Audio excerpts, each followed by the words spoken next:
James and Catherine Ballard each engage in extramarital sex, a habit they practice openly and compare notes upon afterwards. James is involved in a car accident with Dr. Helen Remington and her husband, who is killed. After this experience, they and Catherine meet and are drawn into the bizarre world of Vaughan, who views car crashes and their aftermaths as deeply sexual experiences, and views himself as a kind of renegade scientist, exploring their erotic potential. Crash is David Cronenberg's 1996 adaptation of JG Ballard's controversial and supposedly unfilmable novel of the same name from 1973. Actually, rather than unfilmable, Ballard's novel has a concise plot, compelling themes, and sharply defined characters, all qualities convenient for smooth adaptation to cinema. Ballard did in fact write an unfilmable novel. A forerunner to Crash, The Atrocity Exhibition was a highly experimental piece that explored similar ground to the later novel. It's a revolt against conventional storytelling. Its fracturing of characters, non-linear and contradictory narrative strands, more a cut-up assortment of ideas, all make it unfilmable in a way that Crash is not. Incidentally, The Atrocity Exhibition was also adapted into a film by Jonathan White shortly after Cronenberg's version of Crash. When JG Ballard originally submitted Crash back in the 70s, one publisher's reader returned it stating, "This author is beyond psychiatric help. Do not publish." When Cronenberg told his agent he wanted to make the film, he was advised not to, and that it would end his career. Advice not followed. Crash certainly stirred up some controversy upon its release in '96, inspiring, amongst other things, in the UK a literal hate campaign from the Daily Mail. The Evening Standard, owned by the same media group, ran the headline, "Beyond the Bounds of Depravity," which led Cronenberg to remark that if it was beyond depravity, then it must, by definition, be something else. The Daily Mail went to extreme lengths attempting to have the film banned, with a series of articles attacking it, and later, the British Board of Film Classification itself, who passed the film uncut, claiming it was time to sack this feeble censor. A daily campaign of manufactured outrage that seemed to be oblivious to the free publicity it was providing this low-budget art house flick that could never hope to afford such marketing on its own. It even went so far as trying to smear the individual BBFC members, claiming the most ridiculously insignificant reasons as to why they were unfit to make such judgments. Personal attacks such as one examiner's marriage had ended in divorce, another no longer lived with his wife of 16 years, and another was an unmarried man cohabiting with his girlfriend. They were furtively photographed, apparently unawares, outside their respective houses, the prices of which were duly listed. The BBFC withdrew the film for a further 6 months before eventually returning a verdict supporting its original decision, allowing the film to be released uncut. Despite this, the film was banned in Westminster, a political decision made by people who subsequently admitted to not actually having seen it. Considering this controversy, the violent and sexual content is unremarkable in classification terms. It's the ideas that are so dark and disturbing, all observed with Cronenberg's regular clinical scrutiny and unflinching fascination. Cronenberg's films have long been preoccupied with the human body reconfigured into new states, transformed by mutation or disease. Here it's the violent impact of mankind's technology upon its own fragile human form that is reshaping the flesh into a new state of being. What about the reshaping of the human body by modern technology? I thought that was your project. That's just a crude sci-fi concept. This kind of floats on the surface and doesn't threaten anybody. For the first time, there's benevolent psychopathology that beckons towards us. For example, the car crash is a fertilizing rather than a destructive event. A liberation of sexual energy, mediating the sexuality of those who have died with an intensity that's impossible in any other form. To experience that, to live that's my project. But it's his preoccupation with a reconfigured psychopathology that really gets to the heart of this film, what really gets under the surface. The car crash as fertilizing event, not a destructive one, just as in his previous meditations it was the parasite, or disease, as a positive influence, rather than a destructive one, a creative force for transformation. There is a recognisable fetishism around the car, which cinema is particularly suited to exploit and celebrate. the thrill of speed, the potency and power of the car, as well as its use as a symbol of freedom and independent spirit or adventure, not to mention the negative aspects of the psyche that cars are so apt to accentuate. Crash taps into this car culture, the complex psychological relationship society has to the car. Like all good satires, it takes recognisable traits and exaggerates them to emphasise its point. Like all good JG Ballard stories, it takes this exaggeration and ups the ante until the concept itself becomes alien, presenting a mind state that is so far removed from ordinary thinking that it becomes impossible to relate to it on any literal level. The concept is so bizarre and extreme that it's clearly meant to be taken metaphorically. Sex as a car crash, addiction to risk, the ultimate in thrill-seeking, and incorporating that danger and destructiveness into sexuality. I can recall stand-ups of the day riffing along the lines, "I don't know what that Cronenberg's on. I was in a car crash and it wasn't sexy at all." But the film resists such literalism. The cars themselves represent the characters who drive them, from Catherine's smart and sexy sports car to Vaughn's brutish Lincoln. There is a car chase scene that plays out like sexual combat.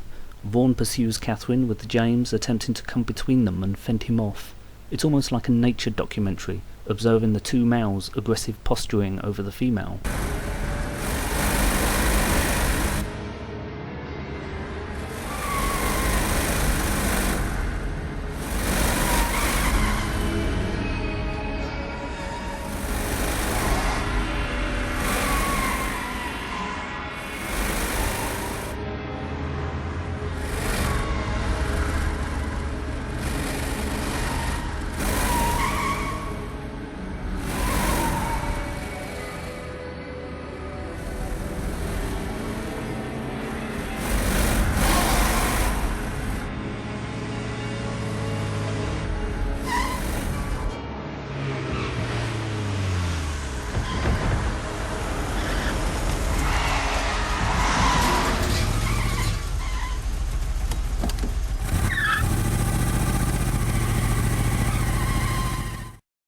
Unlike Cronenberg, a self-confessed car fanatic and amateur race driver in his time, Ballard was not a fan of the car, a device that murders hundreds of thousands of people on an annual basis.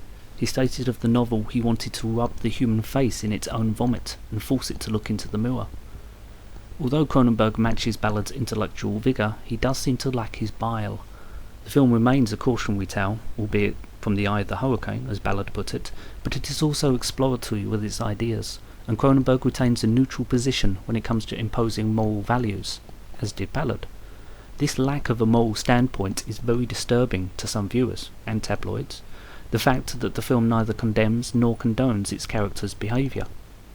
One thing that has struck me again and again while taking a closer look at Cronenberg's films is his utterly non-judgmental approach. He imposes no moral standpoint whatsoever. In a world where even news media and documentary reportage overtly refuses any semblance of objectivity with its constant editorializing and emotive language and delivery, such deliberate ambiguity and refusal to impose judgment is refreshing to say the least, trusting as it does in the audience to be capable of making its own choice without being told what to think. What is curious and perhaps confrontational about Crash is the fact that it doesn't push the usual buttons, requiring the viewer to drop some of their preconceived notions about cinema. In a more conventional take of such a tale, if such a thing could ever possibly be, Vaughn would be a corrupting influence on James and Catherine. However, this isn't the case. They find their way into his cult quite naturally. There is no traditional story arc, no initial idyllic domesticity to be threatened by the forces of evil. It's as though they still would have attained this peculiar pathology independently, even without Vaughn to guide them. After his death, rather than being freed from his influence, they continue on their journey. At the beginning of the film, they are living empty lives, only able to communicate through comparing notes on emotionless sexual encounters, seeking some physical experience to try and make sense of a bleak and passionless world. They are numb and detached, reluctant to look at each other, even during the sex scenes, and frequently stare out of the frame, talking without making eye contact, dialogue sparse and stilted. I thought that was you up there. No.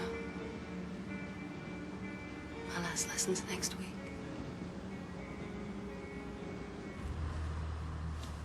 You haven't told me where we're going.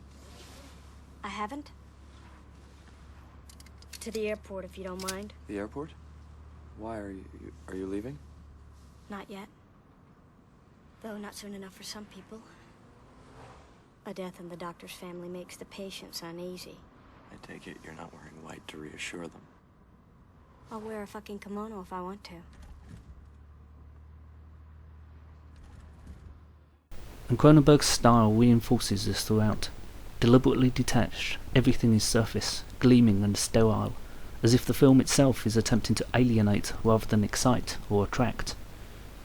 Even the crashes are undramatic and filmed with the minimum of spectacle. Unlike the Hollywood tradition, there are no huge explosions, no repeat shots or slow motion. The crashes have a strict factuality to them, a level of realism to contrast the fantastical concept, perhaps. One difference to the source material is that Cronenberg is less interested in society's obsession with celebrity, one of Ballard's common concerns, although it retains the scenes where Vaughn and his cohorts recreate famous car crashes, a kind of performance art before an audience eager for voyeuristic thrills. James Dean was on his way to an automobile race in Salinas. Salinas was just a dusty town in Northern California. The two would meet for one moment. But it was a moment that would create a Hollywood legend. In the novel, Vaughn is obsessed with the notion of dying in a car crash with Elizabeth Taylor. Taking this element in a historical context, it's interesting to muse upon Lady Diana, undoubtedly one of the more controversial car crashes in recent history, and how it reflected Ballard's mythologizing. One can't help but wonder at what the tabloid outrage would have been like if Crash happened to have been released a couple of years later than it was. With the later Seagrave crash, the film considers that curious and distasteful phenomenon of rubbernecking. James and Catherine wander the fog-shrouded scene dazedly, like they are wandering an alien landscape, or in this case, alien mindscape. It's key to note that this scene doesn't deny the innocent victims or their exploitation. Vaughn excitedly snaps away for his collection, utterly dismissive of their humanity. Even at his most extreme, it seems Cronenberg wants to keep a sense of perspective, although, as noted earlier, he refrains from making a moral judgment of his character's behaviour, merely observing it with his customary objective stance. The film is not without a sense of humour. In fact, much of it plays out like a black comedy, in its sense of understatement, and the inherent absurdity in any form of extreme obsessive behaviour. There is a somewhat malicious sense of glee in the scene in which Gabrielle plays on a car salesman's discomfort in dealing with a disabled customer, deliberately flaunting her unconventional sexuality. One of the more shriekingly hysterical reviews of the day, whilst listing the perversions on display, included in that list sex with cripples, as if being crippled desexualizes her. I'd like to see if I can fit into a car designed for a normal body. Could you help me into it, please? The idea that she should cease to be sexual because she is crippled is not so much insulting as absurd. Here she has reconciled her sense of sexual self and her damaged body by fetishizing it, accepting and even celebrating the wounds, turning the brace into a kind of bondage chic. There is also the scene where Vaughn has a tattoo of a steering wheel impression done on his chest, suggesting James has one of a hood ornament and calling the tattoos prophetic. Throughout, the humour, dark as it is, allows the audience to take a somewhat more contemplative approach to the material, a kind of perverse playfulness, as if Cronenberg is assuring us that yes, these are strange ideas, but it doesn't mean you can't have fun with them. Crash. It's been said that a string of sex scenes doesn't make for a plot. Well, maybe not as such, but Cronenberg proves that, in the right hands, it can serve well enough to explore characters and themes, and this is certainly a film about ideas, albeit unpleasant ones. Challenging, confrontational, aloof, exploratory. Performed fearlessly by a professional cast and directed by an already contentious filmmaker at his most uncompromising. Certainly not a film for everyone, but then, given that this has to be the antithesis of a multiplex popcorn movie, that's only to be expected.